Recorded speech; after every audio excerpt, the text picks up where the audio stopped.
Good morning my dear friends, good morning wastage.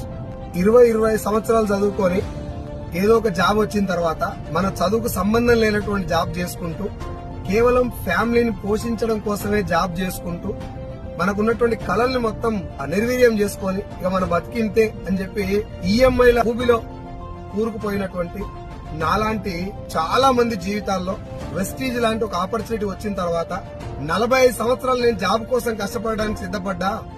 Already 10-15 సంవత్సరాలు కష్టపడ్డా. ఇక్కడ కేవలం 2 సంవత్సరాలు అదే కష్టం ఇక్కడ పెడితే 2 సంవత్సరాలు గట్టి కష్టపడితే 3 తరాలు మారిపోతాయని తెలిసిన తర్వాత ఇది అర్థమైనటువంటి ప్రతి ఒక్కరూ ప్రాణం మొత్తం పెట్టి 24/7 లాగా వెస్టీలో పనిచేస్తున్నారు, జీవితాలు మార్చుకుంటున్నారు. ఇంకా చాలా మందికి ఈ చిన్న విషయం అర్థం కావట్లేదు. జాబ్ కోసం అంత సీరియస్ గా ఎందుకు పనిచేస్తున్నారు? లైఫ్ మారదని తెలిసినా, ఇక్కడ లైఫ్ గ్యారంటీగా మారుతుంది, చాలా మంది మారింది అని తెలిసినా ఇక్కడ